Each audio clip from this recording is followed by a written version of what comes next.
opinion on Lunchley. Yeah, I only found out about it yesterday. Like, you can tell none of them are parents because you should not feed your kids that garbage. Like, what the? How do you go from launching some of the biggest, most money-making creator products on the internet to dropping what people are calling one of the most embarrassing flops in YouTube history?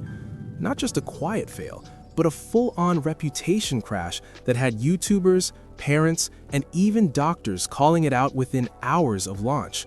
Now, you might have seen your favorite influencers, KSI, Logan Paul, or MrBeast promoting this product. So let's read what's in this, and you can be the judge. Cherry Freeze Prime. When you read the ingredients, there is no cherries in here, just natural flavors. So it's flavoring to mimic the scent of cherries. Sucralose and acetylsodium potassium, those are artificial sweeteners. Gums, trash. That's exactly what went down with Lunchley. After stacking huge wins with Feastables and Prime, MrBeast, KSI, and Logan Paul decided to team up again. Feastables was pulling in over $250 million in 2024. Prime had crossed the $1 billion mark.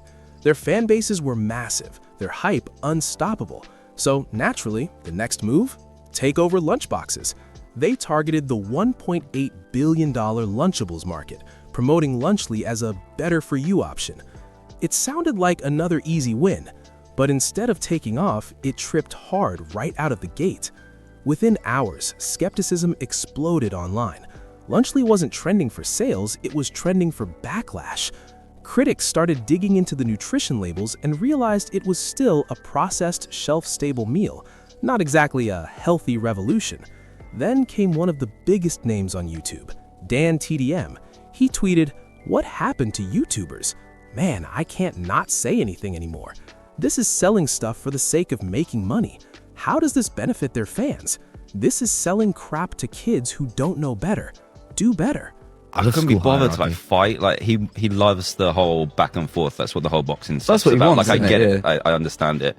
But it was funnier to not feed into it because Just exhausting. you just watch it happen. It was fun. I think some of it as well was interesting where I think he thought like it was all my fans going for him when actually I don't It was think his that fans. was the case. No, it was the internet. It was funny as well. My wife was always like, just think before you tweet. That was one time I didn't really think too much before tweeting. Usually I'll type it out and be like, no, I can't bother, delete it. So and then I didn't tell her for like 3 days, and she's not on Twitter really. So I didn't tell her. And then I kept getting notifications from my phone. I was like, oh, Logan Paul's responded.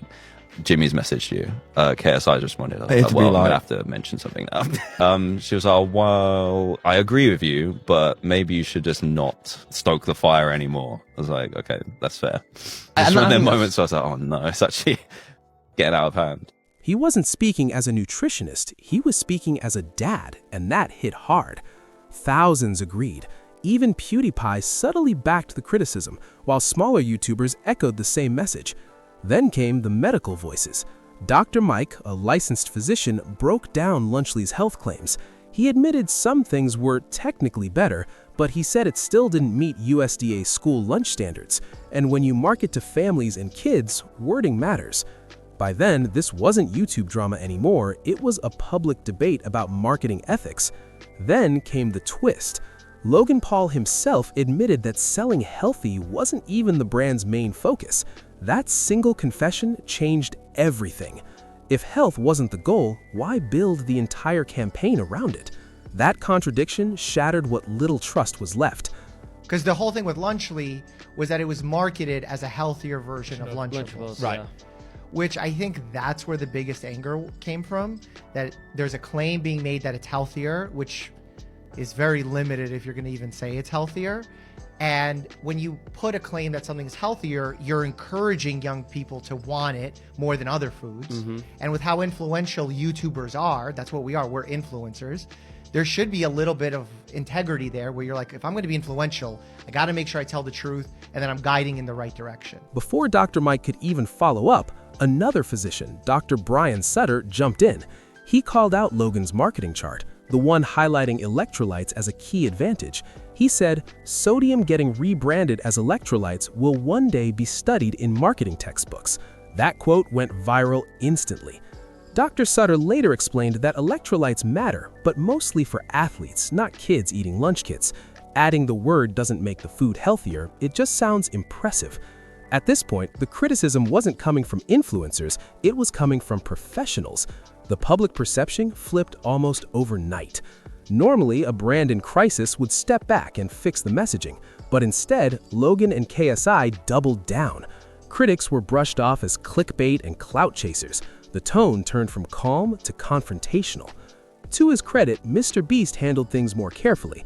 He said families already buy millions of pre-packaged lunches each year. If Lunchley offered a slightly better version at the same price, that could still be progress. He even admitted that whole foods will always be healthier. A fair point that sounded honest, not defensive. But Logan went the other way. He leaned deeper into the debate, even calling Dr. Sutter an idiot. After Logan shared this image highlighting the nutritional contents and specifically calling out electrolytes compared to a Lunchable and how much better it was with all these electrolytes, I made this little joke about sodium getting rebranded as electrolytes because that's really what's happened. We've taken things like sodium, potassium that historically have been thought of in a very respectable fashion, something you have to do respectable amounts of and be cautious with, is now just considered electrolytes, and it's this big, positive, amazing thing all the time. Logan seemed to take offense to my tweet here, calling me a sports medicine doctor, saying that I can't tell the difference between sodium and potassium. Logan, I assure you, I can. I understand the basics of hydration here, and we're gonna talk about it and dive into this and just my opinion, and not my opinion, but the science on what the deal is with it. That move backfired instantly. The doctor stayed calm and professional, pointing out the irony of a professional wrestler arguing with the physician about electrolyte science. He released another video explaining how marketing terms can twist real nutrition facts into oversimplified buzzwords. Viewers sided with the doctor. It wasn't even close. Meanwhile, KSI took things in a new direction, turning the spotlight back on Dan TDM. What started as one tweet turned into a messy back and forth.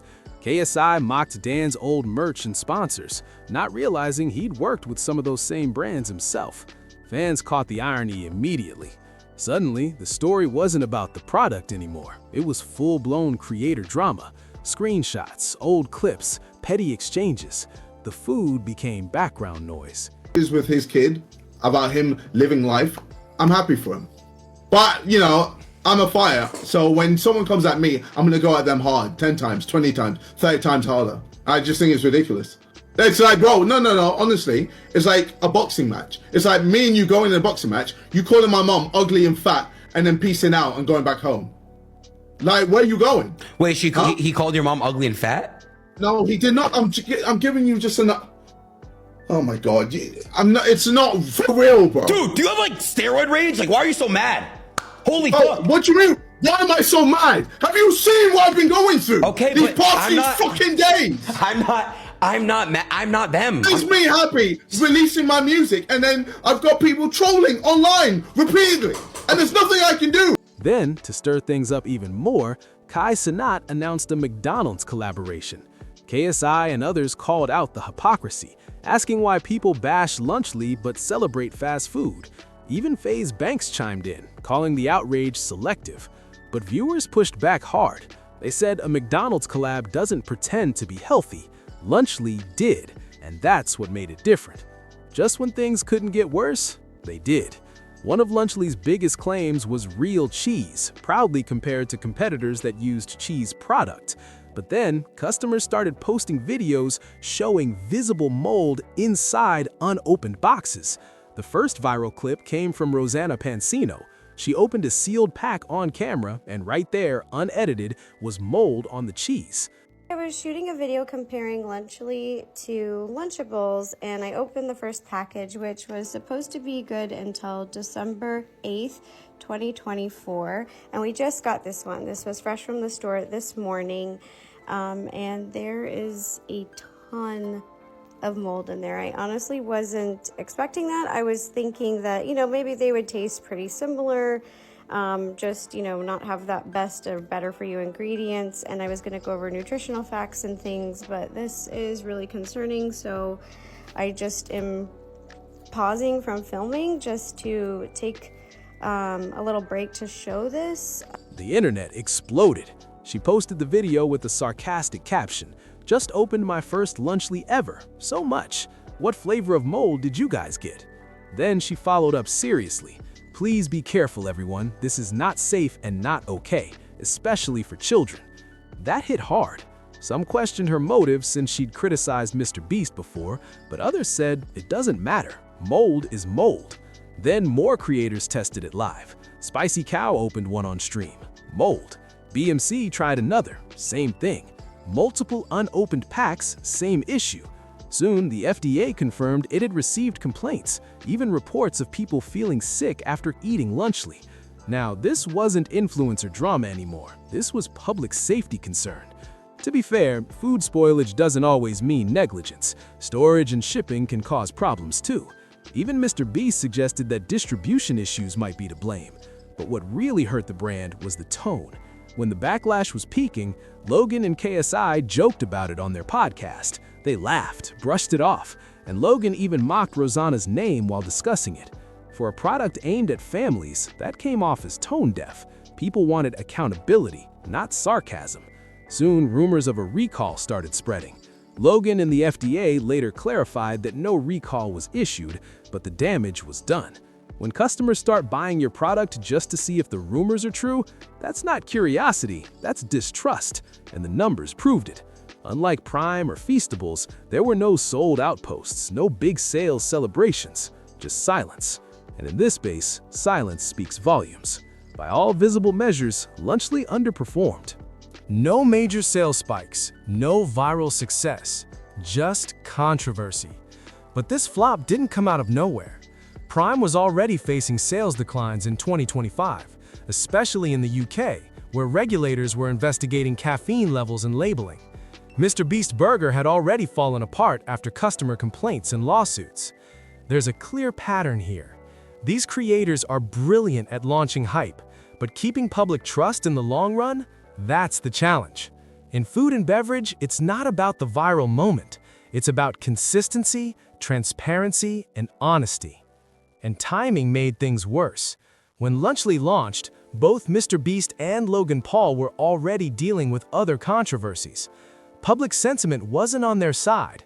Launching a food brand for kids in that climate was risky, maybe too risky. Because when it comes to food, the rules are different. Health and safety come first. The margin for error is tiny, and the tolerance for mistakes even smaller. Lunchley didn't fail because of one tweet, one doctor, or one moldy pack. It failed because of everything combined. The aggressive health marketing, the defensive reactions, the medical pushback, the timing, all of it collided and turned a promising launch into one of YouTube's biggest product meltdowns ever. Influencer brands live and die by attention. When it's good, it builds empires. When it's bad, it burns them down. So, what do you think? Can influencer brands ever win back public trust? Or is the hype bubble finally bursting? If you enjoyed this deep dive into internet business drama, make sure to like, share, and comment your thoughts below. And don't forget to subscribe, because the next story might be even wilder.